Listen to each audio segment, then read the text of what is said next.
a brief overview of the two different types of division that exist: the measurement division and the sharing or partitive division.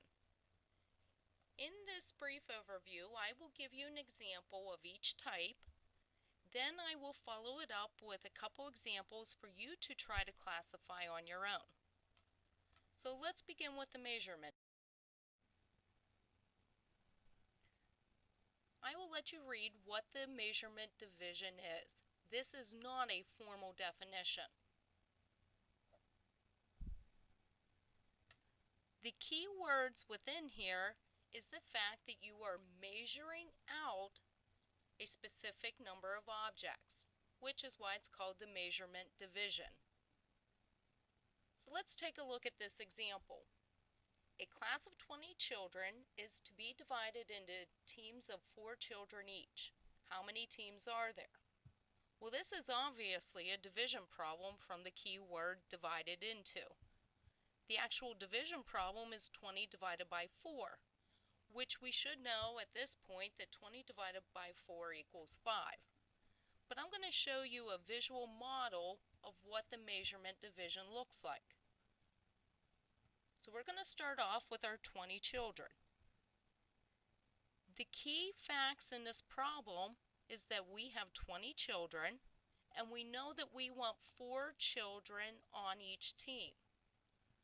So the way that we're going to measure these out, I'm going to take 4 of the children out of my group and place them over here within one group. This is going to be one team since I need 4 students on a team. I'm going to keep repeating that process until I run out of students. Okay, so now I'm down at the end. I used up all my 20 children. I have them grouped in teams of 4. So now let's see how many groups I have left. I have 5 teams left. So this is a concept of the measurement division. The next type of division is the sharing or partitive division. Once again, this is not a formal definition, but I will let you read about it.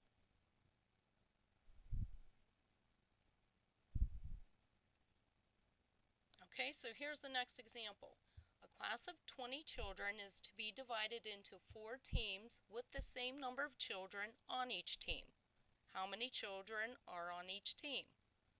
This is also a division problem.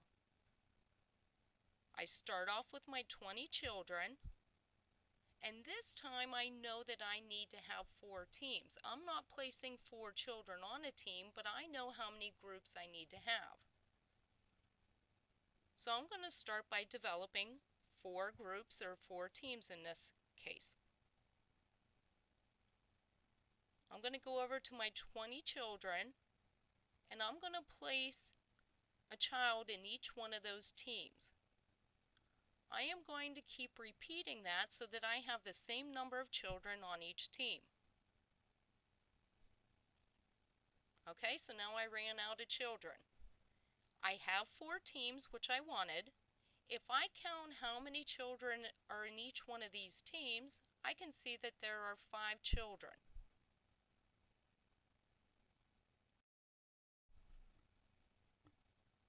Now it's your turn to try.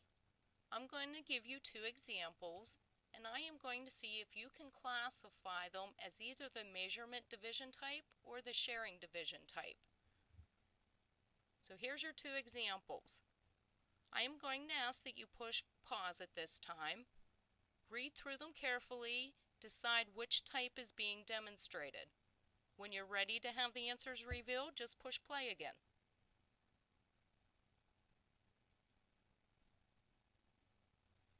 So how did you do with these 2 examples?